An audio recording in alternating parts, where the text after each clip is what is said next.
Hello, good morning everyone. कैसे हैं बच्चों? सब अच्छे हो? चलो आगे स्टार्ट करते हैं अपना 10th क्लास का नेक्स्ट पार्ट। और चैप्टर जो अपन ने 4 स्टार्ट किया हुआ है आज ही खत्म हो जाएगा अपना। ठीक है, तो देखते हैं। चैप्टर 4 कर लेते बच्चों अपन। चैप्टर 4 में मैंने आपको अभी तक जो कराया है आई थिंक आपको सबको समझ आ गया होगा। इसका नाम था carbon and its compound. Carbon and its compound ये आप कर रहे हैं। तो अब क्या होता है कि जैसे मान लो अभी तक जो अपन ने किया है सारे अपन ने नोमेनक्लेचर कर लिया है कि भाई कार्बन नंबर 1 पे क्या होता है, कार्बन नंबर 2 पे क्या होता है, कार्बन नंबर 3 पे क्या होता है, 4 5 6 7 और 8 तक अपन ने कर लिए। उसके बाद मैंने आपको फंक्शनल ग्रुप कराए हैं। फंक्शनल ग्रुप में अपन ने सबसे पहले हेलो किया था, हेलो फंक्शनल ग्रुप। हेलो में क्लोरीन, ब्रोमीन, आयोडीन और फ्लोरीन ये आते थे फर्स्ट। सेकंड अपन ने अल्कोहल किया है, अल्कोहल जिसका फंक्शनल ग्रुप जो था OH था। और थर्ड अपन किया है एल्डिहाइड। एल्डिहाइड में अपन देखा था CHO। उसके बाद 4 अपन किया है carboxylic acid. Carboxylic acid, carboxylic जो एसिड है उसका COOH होता है ग्रुप। उसके बाद 5th जो अपन किया था वो था कीटोन। कीटोन, अब कीटोन में क्या था, CO था। तो ये आप 5 फंक्शनल ग्रुप कर चुके हैं। ठीक है, इसको आपने बनाना भी सीख लिया है कि ये बनते कैसे हैं। इनमें किसी को भी कोई डाउट लग रहा हो दोबारा से वीडियो देखिए, पार्ट 1 पार्ट 2 पार्ट 3 4 तक। ठीक है, तो अच्छे से आपको समझ आएगा। फिर भी कोई डाउट लगता है तो आप मेरे से कांटेक्ट कर सकते हैं। ठीक है, तो अभी अपन जो स्टार्ट करने वाले हैं रिएक्शन है अपने पास कुछ टाइप की। तो अपन रिएक्शन के बारे में बात करेंगे इस चैप्टर में। जो जो अपने पास रिएक्शन है, रिएक्शन में पहली जो रिएक्शन है अपने पास उसका नाम है सब्स्टिट्यूशन। सब्स्टिट्यूशन क्या है बच्चों? Substitution reaction. सब्स्टिट्यूशन रिएक्शन क्या होती है उसके बारे में अपन बात करेंगे। इसको हम डिटेल में समझेंगे कि क्या होता है सब्स्टिट्यूशन का मतलब। देखिए, सब्स्टिट्यूट का मतलब होता है किसी चीज का ऐड होना, जुड़ना, ऐसा बोल सकते हैं अपन। ठीक है, समझ लो ना मेरी बात। यानी सब्स्टिट्यूशन का मतलब क्या है, किसी चीज का एडिशन होना। ठीक, तो अपन यहाँ पे क्या करेंगे, सिंपल सी बात है। एक केमिकल रिएक्शन है, एक chemical reaction in which addition of other functional group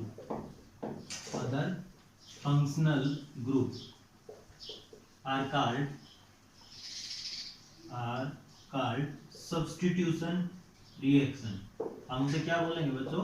substitution reaction बोल देंगे। ठीक है, फॉर एग्जांपल जैसे अपन एग्जांपल की बात करते हैं, इसमें एग्जांपल मैंने लिया आपको, अपन एक सिंपल एग्जांपल की बात करते हैं। मैंने CH4 लिया भाई। ठीक है, CH4 है मेरे पास। CH4 का मतलब है कार्बन नंबर 1 और उसमें कितने हाइड्रोजन लग रहे हैं? 4। और इसका नाम तुम बता सकते हो मेरे को, कमेंट में नाम बताना। ठीक है, अब इसमें क्या करते हैं अपन प्लस Cl2 कर देते हैं भाई। कर दिया। अब Cl2 जब करेंगे तो ये क्या होगा, यहाँ से एक हाइड्रोजन निकल जाएगा। मतलब यहाँ से एक हाइड्रोजन निकलेगा, जैसा कि मैं आपको पहले भी बता चुका हूँ ये फंक्शनल ग्रुप का कैसे ऐड करते थे। तो यहाँ पे क्या बन जाएगा, CH3Cl और प्लस में अब देखो एक हाइड्रोजन यहाँ से निकला है और एक Cl यहाँ से बचा हुआ है।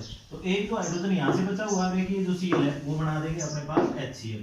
समझ आ गई मेरी बात? यानी क्या हो जाएगा, CH4 प्लस Cl2, यहाँ से मीथेन जिसको बोल रहे हैं अपन, एक हाइड्रोजन यहाँ से निकल गया, एक Cl इसके साथ अटैच हो जाएगा, CH3Cl बन जाएगा, प्लस में क्या हो जाएगा, HCl। ठीक है, कोई और एग्जांपल लेते हैं। जैसे मैंने लिया, यहाँ पे मैं कुछ और भी ले सकता हूँ। जैसे मैंने ये लिया भाई CH3 CH2 CH3। ठीक है, ये थोड़ी रिप्रेजेंटेशन है ना, वही है सेम जो अपन स्ट्रक्चर बना रहे थे। अगर इसका स्ट्रक्चर भी बना के देखोगे तो तुम ऐसा ही बनेगा। जैसे देखो मैं यहाँ पे बना के दिखा रहा हूँ, ये कार्बन 3 है ना, तो ये 3 हो गए। तो यहाँ पे 3 हाइड्रोजन लगा देंगे, ये 3 हाइड्रोजन लग गए भाई अपने पास। इसी तरह यहाँ पे 2 हाइड्रोजन लग गए, यहाँ पे 2 और यहाँ पे फिर 3 हाइड्रोजन लग गए। तो देखो मैंने क्या किया है, CH3 यहाँ पे CH3 है, फिर CH2, तो ये बीच वाला CH2 और फिर CH3। तो ये भी एक रिप्रेजेंटेशन होती है अपने पास किसी भी हाइड्रोकार्बन को रिप्रेजेंट करने की। ठीक है, तो अब क्या करेंगे अपन, प्लस में मैंने क्या किया, यहाँ पे मान लो कि बार मैंने Br2 ऐड कर दिया भाई। ठीक है, तो Br2 जब ऐड करेंगे तो अब देखो हाइड्रोजन कहाँ से निकलेगा, यहाँ से निकल जाएगा लास्ट में से। यहाँ पे 3 हाइड्रोजन है ना, तो ये ऐसा बन जाएगा कुछ CH3 CH2 CH2Br और प्लस में अब देखो यहाँ से जो एक हाइड्रोजन बचा है और यहाँ से एक जो ब्रोमीन बचा है ना वो क्या बना देंगे HBr बना देंगे बच्चों। समझ आया कि नहीं आया? ठीक है, तो इसी टाइप को अपन क्या बोलते हैं सब्स्टिट्यूशन रिएक्शन बोलते हैं। नेक्स्ट बात करते हैं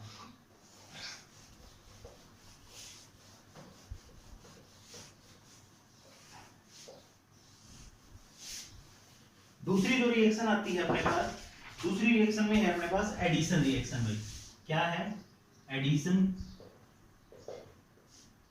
रिएक्शन?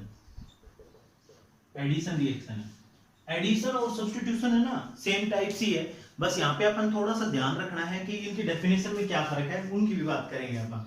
यहाँ पे क्या होता है कोई भी मान लो अनसैचुरेटेड हाइड्रोकार्बन होगा, क्या होगा बच्चों अनसैचुरेटेड हाइड्रोकार्बन। अब मैंने आपको बताया था कि carbon carbon single bond, carbon carbon double bond, carbon carbon triple bond, इसको तो बोलते हैं अपन सैचुरेटेड हाइड्रोकार्बन। क्या बोलते हैं सैचुरेटेड हाइड्रोकार्बन, ये बोलते हैं भाई सैचुरेटेड हाइड्रोकार्बन यानी सिंगल बॉन्ड वालों को।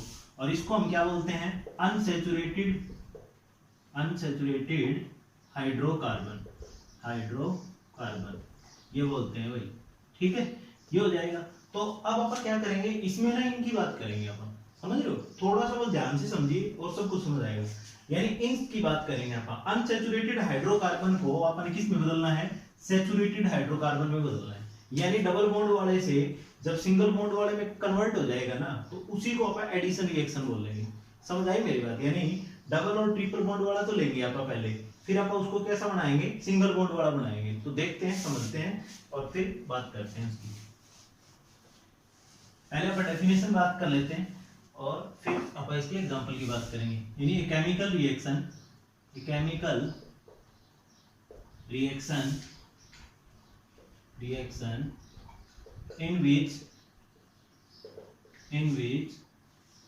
a chemical reaction in which unsaturated, अभी मैंने आपको बताया था unsaturated hydrocarbon, unsaturated hydrocarbon.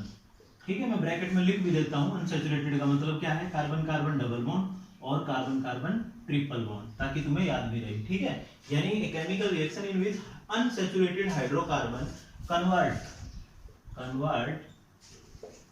into saturated hydrocarbon, saturated hydrocarbon. अब सैचुरेटेड मतलब carbon carbon single bond are called addition reaction, are called addition reaction. क्या बोलते हैं बच्चों इसको एडिशन रिएक्शन। अब देखो इसको एडिशन रिएक्शन भी बोलते हैं और इसका दूसरा नाम है बच्चों hydrogenation reaction, hydrogenation reaction, hydrogenation reaction भी बोलेंगे इसको। तो यहाँ पे है ना ये क्वेश्चन ऐसे भी आ सकता है कि हाइड्रोजिनेशन रिएक्शन क्या होती है ये बताओ। तो हाइड्रोजिनेशन रिएक्शन, तो इसका सेकंड जो नाम है वो ये रहेगा हाइड्रोजिनेशन रिएक्शन। यानी सिंपल सी बात है, अपन क्या करना है कि डबल बॉन्ड और ट्रिपल बॉन्ड वाला देखना है, उसको किस में बदल देना है। और एक और बात यहाँ पे ऐड करनी है, अपन यहाँ पे क्या करेंगे, यहाँ पे बीच में एक बात और लिखना ना, सैचुरेटेड हाइड्रोकार्बन इन प्रेजेंस, ये मैं भूल गया सॉरी, इन प्रेजेंस ऑफ निकल या पीडी, निकल और पीडी। ठीक है, थोड़ा सा दोबारा बता देता हूँ यहाँ से रख करके देखो, ये हो जाएगा unsaturated hydrocarbon in presence of निकल या पीडी, कैटालिस्ट। ये कैटालिस्ट होते हैं बच्चों। कैटालिस्ट क्या करता है, कोई भी रिएक्शन को ना फास्ट करने का काम करता है, यानी रिएक्शन को तेज कर देगा और उसका कोई काम नहीं होता बाकी। अब देखो यहाँ पे मैं एग्जांपल से समझाता हूँ तुम्हें। जैसे मान लो मैंने लिया एग्जांपल, कार्बन कार्बन भाई डबल बॉन्ड ले रखा है और यहाँ पे हाइड्रोजन है, यहाँ पे भी हाइड्रोजन लगेगा और यहाँ पे भी हाइड्रोजन लगेगा और यहाँ पे भी हाइड्रोजन लगेगा, प्लस में यहाँ पे क्या आएगा H2 आएगा। ठीक है, हाइड्रोजन और इक्वल टू, अब यहाँ पे एरो के ऊपर ये चीज लिखनी होती है आपको, निकल या फिर पीडी।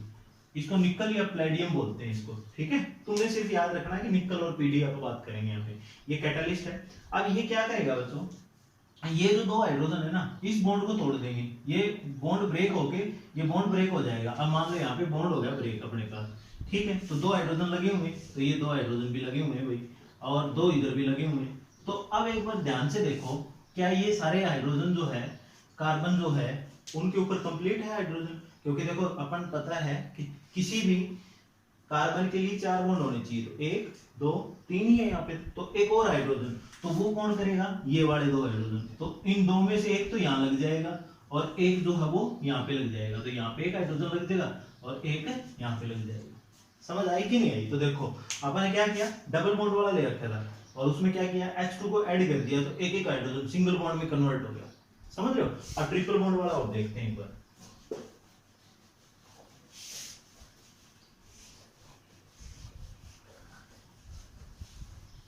ट्रिपल बॉन्ड वाले में बस थोड़ा सा फर्क रहेगा, उसमें 2 स्टेप बन जाएंगे।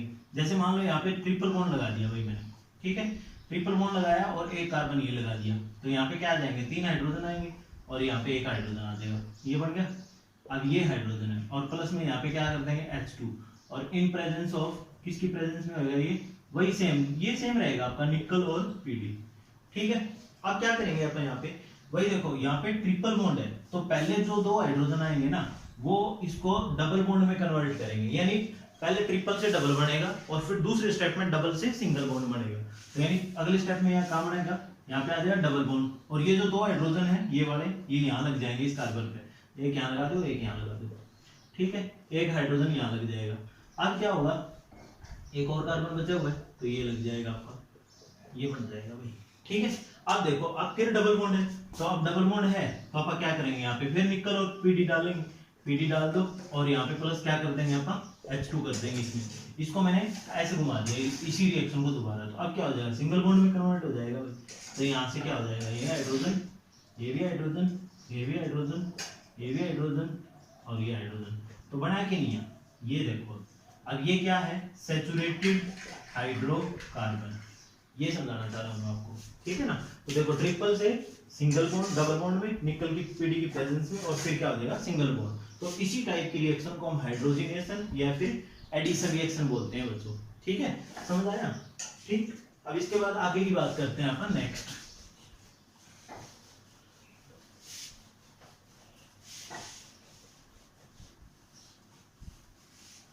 नेक्स्ट अपने पास कंबसन।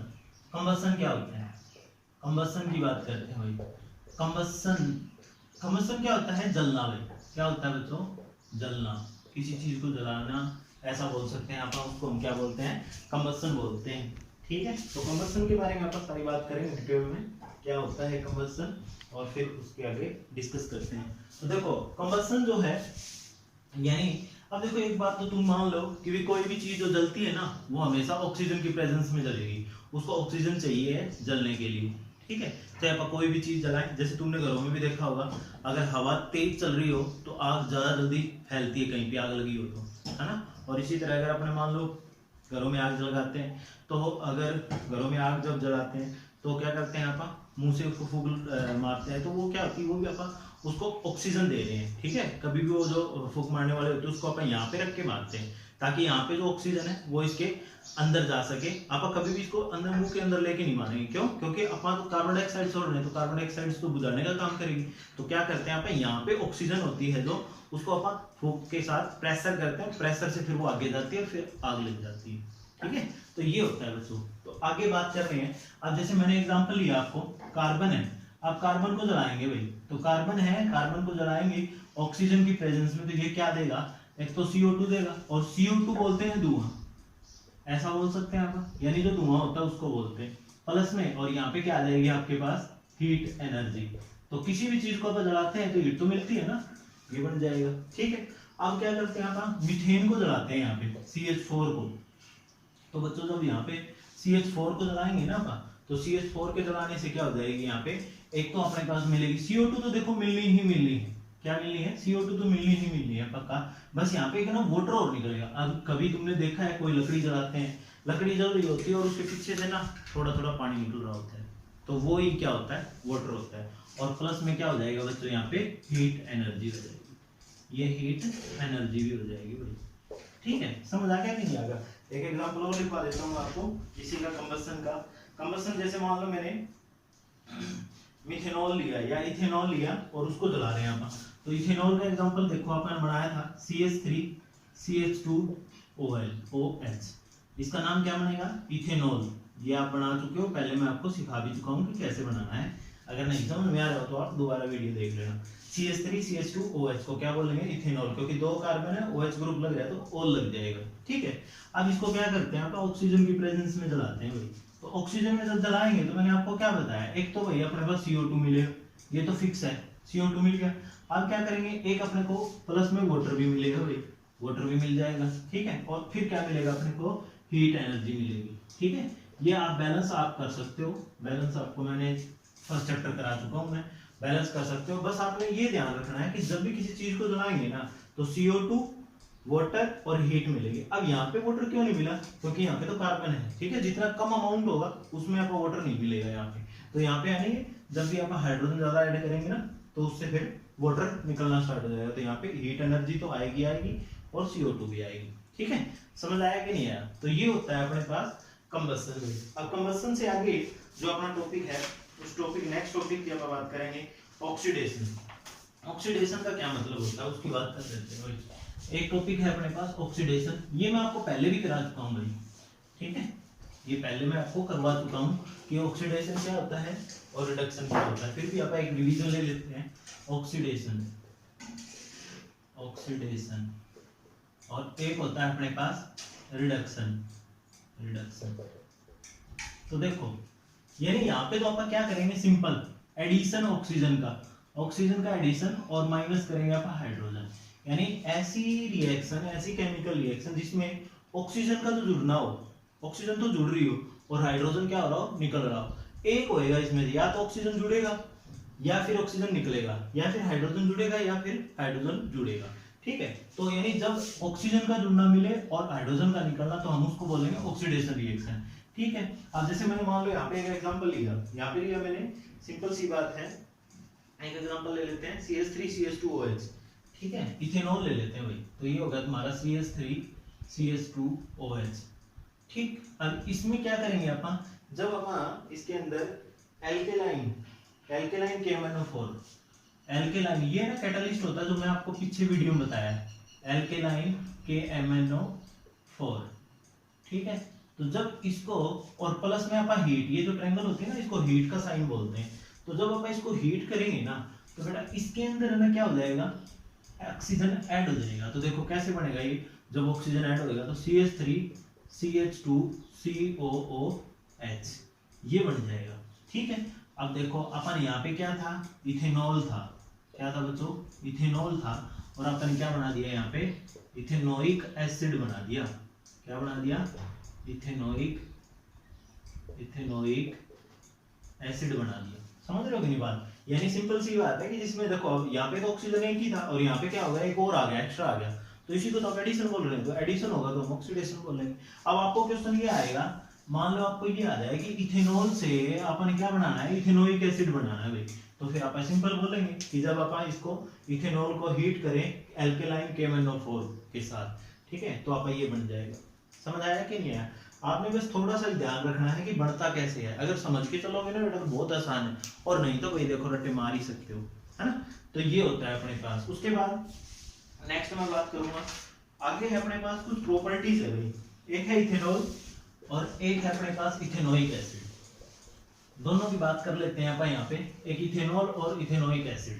तो इथेनॉल क्या होता है और इथेनोइक एसिड, पहले बात करते हैं अपन इथेनॉल, और मैं यहाँ लिख लेता हूँ इथेनोइक एसिड, इथेनोइक एसिड, ठीक है। इसका फॉर्मूला जो है आप बना चुके हो। इथेनॉल का अगर बात करें तो ये बनेगा CH3CH2OH, इसका फॉर्मूला ये बनेगा बच्चों। और इथेनोइक एसिड का यहाँ पे क्या आ जाएगा, CH3CH2COOH, इसका ये बन जाएगा भाई। तो पहली बात तो आपने ये फॉर्मूला याद रखना है, ठीक है। उसके बाद अब अगर बात करें इथेनॉल की और इथेनोइक की, इथेनॉल जो होता है वो लिक्विड होता है रूम टेम्परेचर पे, ये जो होता है लिक्विड होता है, लिक्विड एट रूम टेम्परेचर, ठीक है ना। रूम टेम्परेचर पे ये क्या होता है, लिक्विड होता है भाई। उसके बाद यहाँ ये लिक्विड होता है और इसको हम है ना अल्कोहल के नाम से जाना जाता है, ठीक है। इसको क्या बोलते हैं अपन, इट इज ऑल्सो, या फिर जनरली बोल सकते हैं, जनरली known as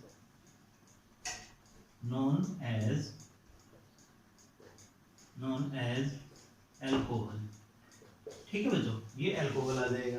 उसके बाद अगर आप बात करें यहाँ पे, इसमें क्या होता है, इसमें ना एक सिंपल सी बात है, जो जैसे मान लो ये जो होता है इथेनॉल, ये जो वाइन वगैरह होती है, शराब वगैरह होती है, दारू होती है, उसको बढ़ाने के लिए यूज किए जाते हैं, ठीक है। बियर वगैरह हो गई उनके अंदर, तो इसका क्या होता है, इथेनॉल का उसके अंदर अमाउंट डाला जाता है, बाकी लिक्विड होता है। तो उसका डालने के बाद क्या होता है, ये क्या करता है, एक नशे का काम करता है, ठीक है। और ये बहुत सारी दवाइयों में भी आता है, जैसे तुम मान लो खांसी की दवाई लाने जाते हो डॉक्टर से, तो डॉक्टर से जो लेके आते हैं आपको, वो एक शीशी देता है, उस शीशी के अंदर क्या होता है, इथेनॉल होता है बच्चों, ठीक है।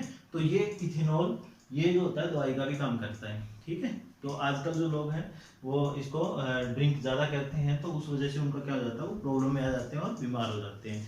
तो इसका जो एक लिमिटेड अमाउंट होती है जिससे यूज करना चाहिए। उसके बाद आता है बच्चों यहाँ पे, अब अपन इसकी एक दूसरी साइड अपन इथेनोइक एसिड की बात करें, तो इथेनोइक एसिड में जो होता है, फॉर्मूले की बात भी कर चुके हैं यहाँ पे फॉर्मूला जो है अपने पास यही रहेगा।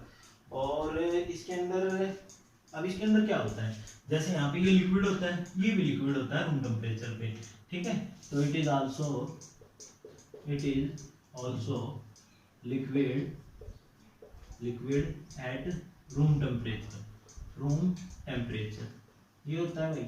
और उसके बाद अगर इसकी बात करें यहाँ पर, इथेनोइक जो एसिड है, इथेनोइक जो एसिड होता है ना, उसके अंदर क्या होता है, कार्बोक्सिलिक ग्रुप होता है, ये होता है भाई, इट कंटेन्स कार्बोक्सिलिक ग्रुप, जैसा कि आप पीछे अभी बात कर चुके हैं। और इसमें कौन सा होगा फिर बताओ, it contain alcohol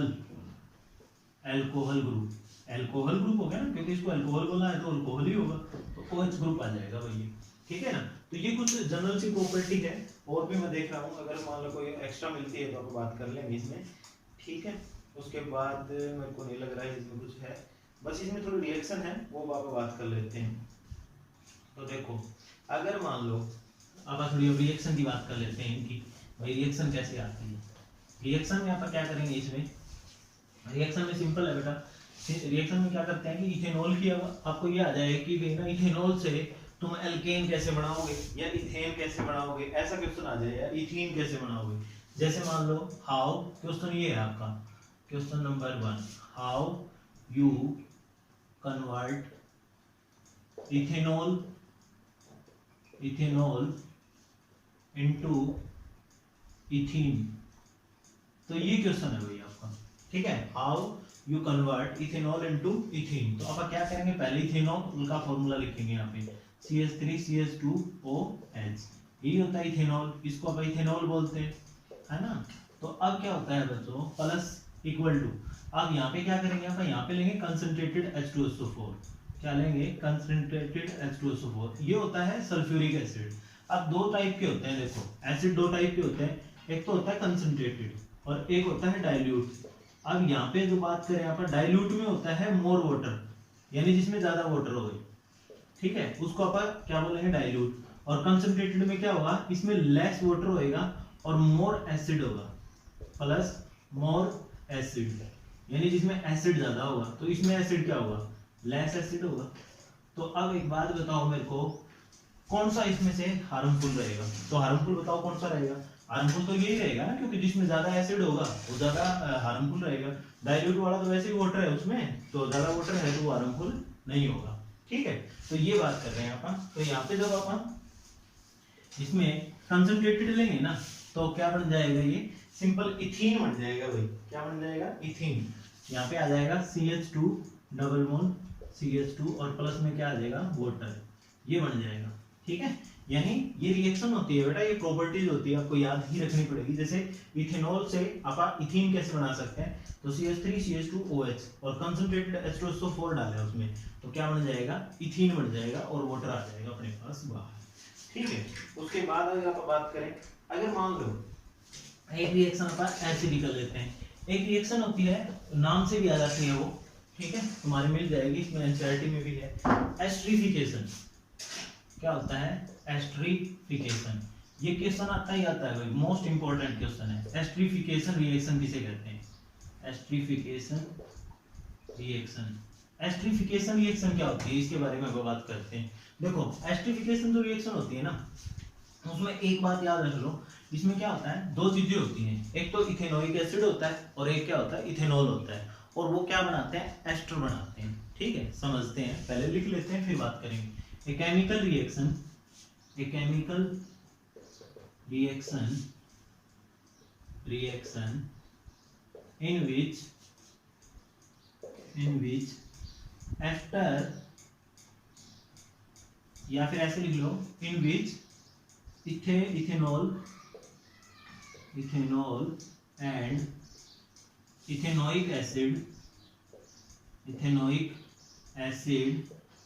react each other to give ester formation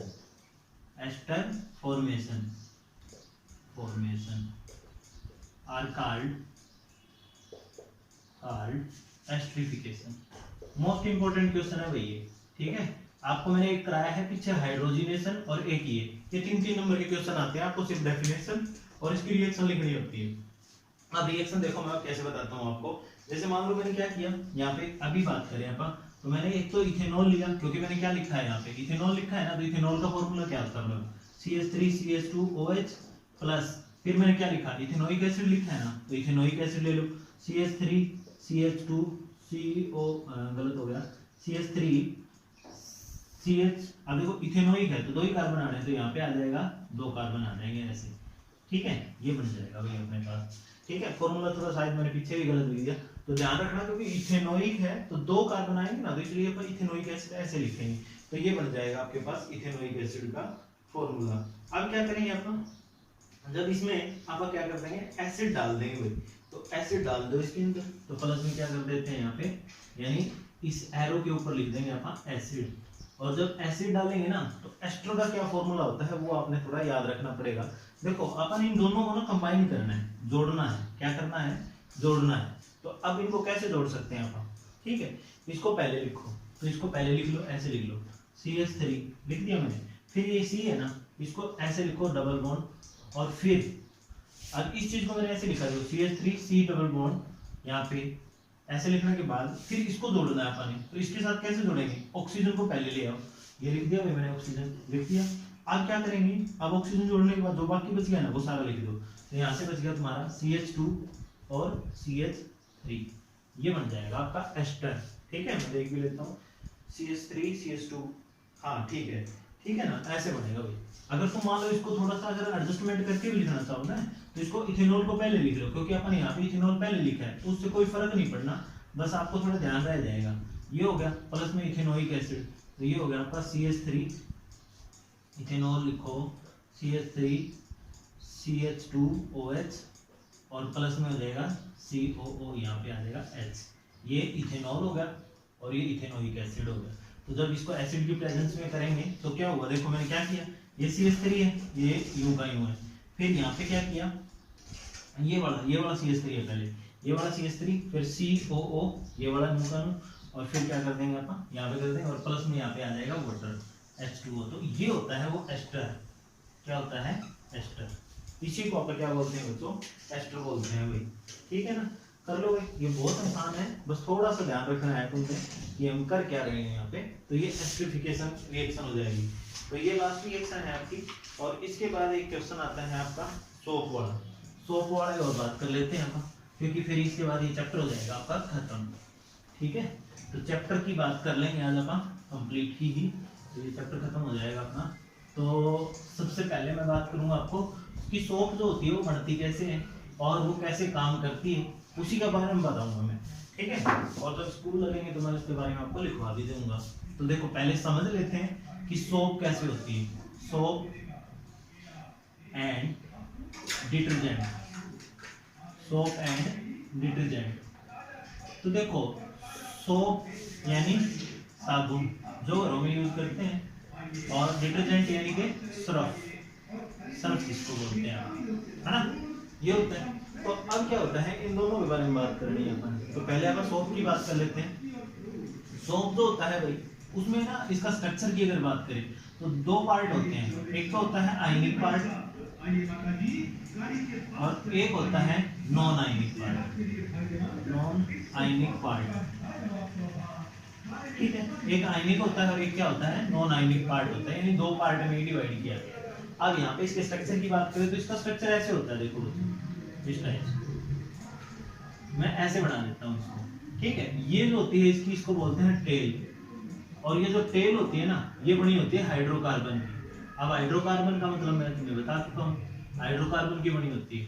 और ये जो हेड होता है, ये जो हेड होता है, यहाँ पे क्या होता है, आयनिक पार्ट होता है। तो ये जो होती है नॉन आयनिक पार्ट होता है, नॉन आयनिक पार्ट जो टेल है, जो मैं टेल की बात कर रहा हूँ। और ये जो होता है आपका आयनिक पार्ट होता है, आयनिक पार्ट, ठीक है। यहाँ पे आता है सोडियम या फिर पोटेशियम, ठीक है। यानी हेड के अंदर क्या आएगा, या तो सोडियम आएगा या क्या आएगा, पोटेशियम आएगा। ये मैं आपको बता देता हूँ, ठीक है। अब बात करते हैं थोड़ा इसकी आगे। अब देखो ये जो होता है, इसमें दो टाइप पाए जाते हैं भाई। जैसे मान लो एक तो होता है हाइड्रोफोबिक और एक होता है हाइड्रोफिलिक। तो इन दो टर्म की बात कर लेते हैं पहले, हाइड्रोफिलिक और एक होता है हाइड्रोफोबिक। हाइड्रोफोबिक, इन दो की बात करते हैं पहले। देखो हाइड्रोफिलिक का क्या मतलब है और हाइड्रोफोबिक का क्या मतलब है। हाइड्रोफिलिक का मतलब है कि जो वाटर में रहना पसंद करे, यानी हम ये बोलेंगे कि वाटर लविंग, क्या कहेंगे, वाटर लविंग। वाटर लविंग यानी कि जो वाटर में रहना पसंद करे, ठीक है। और यहाँ पे बोलेंगे अपन वाटर हेटर। हेटर, हेटर मतलब जो वाटर में ना रहना पसंद करे, ठीक है। ये मैं जस्ट आपको याद करने के लिए बता रहा हूँ, ठीक। तो अब इनका मतलब क्या है, हाइड्रोफिलिक का मतलब है कि ये ना पानी के अंदर रहना चाहेगा। तो अब साबुन का इससे क्या लेना देना है, आपने जो अभी ये स्ट्रक्चर बनाया है ना बच्चों, ये वाला इस टाइप से, ये हो गया आपका वो स्ट्रक्चर, ठीक है। इसको मैंने क्या बताया था आपको, हाइड्रोकार्बन टेल। ये क्या है आपके पास, हाइड्रोकार्बन टेल। और ये क्या है आपके पास, हेड है, जो किसका बना हुआ है, सोडियम या फिर पोटेशियम का, ठीक है। तो अब यहाँ पे जो बात करें तो इन दोनों में से ये कैसे आएंगे। अब देखो सिंपल सी बात बताता हूँ मैं तुम्हें। यहाँ पे ये जो होता है ना, ये होता है हाइड्रोफोबिक। क्या होता है बच्चों, हाइड्रोफोबिक। ये हाइड्रोफोबिक होता है। और ये जो होता है ना, इसको बोलते हैं आप हाइड्रोफिलिक। हाइड्रोफिलिक, बस यहाँ से समझ जाना। अब हाइड्रोफोबिक का मतलब है कि जो वाटर में डिजोल्व ना हो, यानी कि which do not dissolve. Dissolve मतलब घुलना, डिजोल्व इनटू वाटर, यानी जो वाटर में घुलना ना चाहे, ठीक है। और यहाँ पे अगर आप बात करें विच डिजोल्व इनटू वाटर, विच डिजोल्व इनटू वाटर, ये हो जाएगा, ठीक है, ये आ जाएगा। अब मैं ना आपको इसको एग्जांपल से समझाता हूँ कि ये काम कैसे करता है। देखो मैं, ये थोड़ा लास्ट टॉपिक है, बहुत आसान है, बस तुम्हें समझना है। बाकी लिखवा तो मैं आपको बाद में भी दूंगा, बस आप समझना है कि ये काम कैसे करता है। जैसे मान लो मैंने क्या किया, यहाँ पे एक बीकर ले लिया भाई, ये बीकर है अपने पास, और मैंने इसमें क्या डाल रखा है, एक है ना कपड़े का टुकड़ा है ऐसा ऐसा, ठीक है। और इसमें क्या है, सोप सॉल्यूशन डाल रखा है। क्या डाल रखा है दोस्तों, सोप का सॉल्यूशन डाल रखा है भाई, ये डाल रखा है सोप का सॉल्यूशन। यानी ये क्या है, सोप सॉल्यूशन। सोप सॉल्यूशन यानी कि पानी है जो साबुन वाला, ठीक है। और ये है अपने पास क्लॉथ, ये है क्लॉथ। अब क्या होगा, जो सोप सॉल्यूशन है ना, उसका कुछ स्ट्रक्चर ऐसा ऐसा होगा जो मैंने अभी बताया था, इस टाइप से, इस टाइप से, ऐसे, इस टाइप से, ठीक है। तो अब ये जो हेड है, ये जो हेड है, मैं इस सॉल्यूशन की बात कर रहा हूँ, ये सॉल्यूशन मैं यहाँ दिखा रहा हूँ आपको सिर्फ समझाने के लिए एक बार। अब ये जो हेड है, ये क्या करेगा, ये तो पानी में घुलना चाहेगा इसमें, लेकिन ये जो टेल है ना, ये इस डर्ट में, यानी जो कपड़ा है और कपड़े के अंदर जो डर्ट पार्टिकल है उसमें घुलना पसंद करेगी। ठीक है, तो ये तो इस डर्ट में घुलना पसंद करेगी, और ये जो है, ये हेड जो है इसी पानी में रहना पसंद करेगा, यानी कि पानी के ऊपर जाना, सरफेस पे रहना पसंद करेगा। तो ये अब क्या कर देगा, देखो ये कुछ इस टाइप से बनने वाला है। अगर मान लो मैंने यहाँ पे क्या किया, क्लॉथ ये ऐसे दिखा दिया, और ये क्लॉथ के ऊपर, सरफेस के ऊपर मैंने क्या दिखा दिया, डर्ट। डर्ट यानी कोई भी ऑयल पार्टिकल है। अब यहाँ पे क्या आएंगे, सोप के सॉल्यूशन आएंगे भाई, ये ऐसे ऐसे आएंगे, ये आगे भाई सोप के सॉल्यूशन इस डर्ट के अंदर इस टाइप से, ये ऐसे आएंगे, ऐसे ऐसे आ जाएंगे, समझ आ जाना चाहिए मेरे हिसाब से। तो देखो ये ऐसे आएंगे। अब ऐसे आने के बाद क्या होगा, ये यहाँ से इसको ना उखाड़ लेंगे, क्या कर लेंगे, इसको उखाड़ लेंगे। उखाड़ के अब अगर मान लो मैं एक और स्ट्रक्चर बनाता हूँ, तो मान लो अब की बार जो है ये कपड़े का जो मैल था, डर्ट जो पार्टिकल था, ये यहाँ पहुंच गया, और ये कुछ ऐसा, क्योंकि ये क्या रहा है, इसको सरफेस से निकाल रहा है, तो सरफेस से निकाल रहा है तो यहाँ से उखड़े तो ना। ये कपड़ा है अपने पास, ये क्लॉथ का सरफेस है दोस्तों, ये क्लॉथ है, और इसके ऊपर ये डर्ट पार्टिकल लगा हुआ है, ये भी डर्ट पार्टिकल लगा हुआ है, समझ रहे हो ना।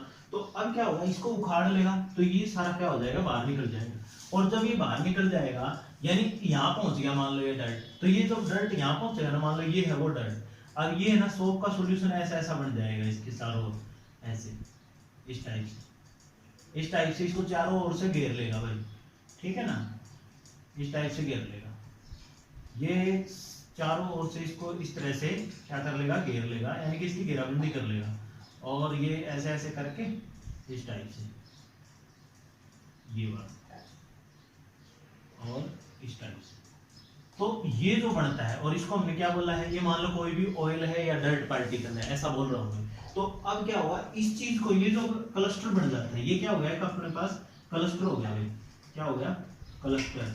तो ये जो क्लस्टर होता है, इसी को अपन क्या बोलते हैं, मिसेल बोलते हैं। तो आपके एक क्वेश्चन ये भी आ जाता है कि भाई मिसेल क्या होती है, तो मिसेल क्या होती है, ग्रुप ऑफ द क्लस्टर, यानी group of the cluster of the soap solution. तो यानी सोप सॉल्यूशन का जो ग्रुप बन जाता है ना, किसी भी सराउंडिंग द डर्ट पार्टिकल, तो डर्ट पार्टिकल के, उसी को हम क्या बोलते हैं, मिसेल फॉर्मेशन बोलते हैं। ठीक है, तो ये होती है प्रोसेस अपने पास, सिंपल सी बात है। यहाँ पे मैंने आपको बहुत आसान तरीके से बताया है कि भाई जैसे मान लो ये जो है अपने पास, ये हाइड्रोकार्बन चेन है, और ये सोडियम का या फिर पोटेशियम का हो सकता है। ठीक है, तो सोडियम या पोटेशियम हेड जो है वो वाटर के बाहर रहना पसंद करेगा।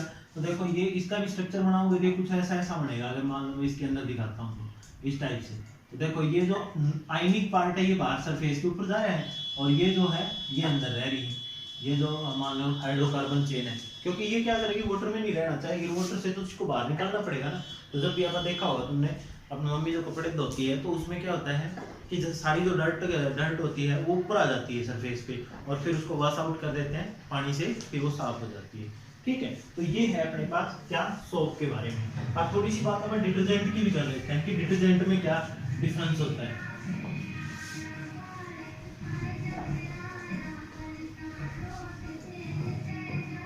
अब यहाँ पे क्या होता है बच्चों कि जैसे मान लो डिटर्जेंट में है ना थोड़ा सा फर्क है। डिटर्जेंट जो होता है वो वाटर की फॉर्म में होता है।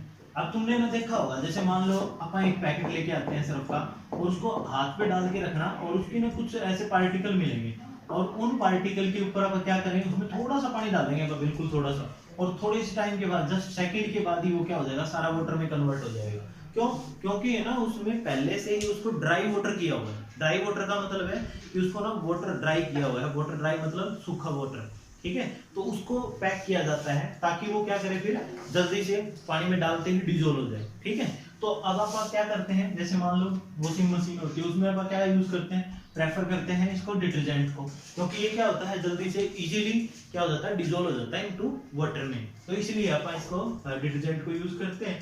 और एक और बात, एक वाटर होता है आपके पास हार्ड वाटर, और एक होता है अपने पास सॉफ्ट वाटर। हार्ड वाटर हो गया जैसे मान लो जो आपका हैंडपंप होता है, नलका होता है अपने पास, जो जिसमें नमक वाला पानी होता है, ठीक है, खारा पानी होता है, उसको बोलते हैं। तो इसमें अगर आप देखें, इसमें क्या होगा, सोप काम नहीं करेगी। क्या नहीं करेगी, सोप काम नहीं करेगी। और इसमें क्या करेगी, आपको डिटर्जेंट जो है वो यूज करेंगे तो वो काम करेगा। क्यों? क्योंकि वो क्या होता है, सोल्यूबल फॉर्म में होता है भाई। सोल्यूबल फॉर्म का मतलब है वो घुलनशील होता है, ठीक है। तो वो इसमें यूज हो सकता है। अब सॉफ्ट वाटर है, सॉफ्ट वाटर में तो सोप भी काम करेगी, और अपना जो डिटर्जेंट है उसने भी काम करना है। तो ये दोनों ही काम करेंगे, ठीक है ना। तो ये है अपने पास सोप और डिटर्जेंट में डिफरेंस। अब अपन बात करेंगे इसमें सोप और डिटर्जेंट की, एक है ना वो आ जाती है कि भाई ना एडवांटेज बताओ, भाई एक एडवांटेज बताओ कि भाई ना सोप की बजाय आप डिटर्जेंट क्यों यूज करें। तो देखो डिटर्जेंट जो होता है उसको आप हार्ड वाटर में यूज कर सकते हैं, लेकिन सोप को यूज नहीं कर सकते हैं, ठीक है। और एक क्या होता है कि वो जल्दी सोल्यूबल हो जाता है, जल्दी से घुल जाता है, तो ये भी उसकी क्या होगी, एडवांटेज होगी। और उसके बाद उसमें क्या होता है, सोप के बजाय जो अपना ये होता है, क्या नाम है इसका, डिटर्जेंट जो होता है, डिटर्जेंट को आप क्या कर सकते हैं, ज़्यादा कपड़ों में यूज़ कर सकते हैं, ज़्यादा क्वांटिटी में यूज़ कर सकते हैं। तो ये इसके क्या हो जाते हैं, एडवांटेज हो जाते हैं, ठीक है। तो ये चैप्टर आपका बच्चों खत्म हुआ, और नेक्स्ट जो चैप्टर करेंगे अपन 12 चैप्टर इलेक्ट्रिसिटी करेंगे, ठीक है। तो थैंक यू फॉर वॉचिंग, और अगर अच्छा लगे तो लाइक करें और शेयर करें। Thank you.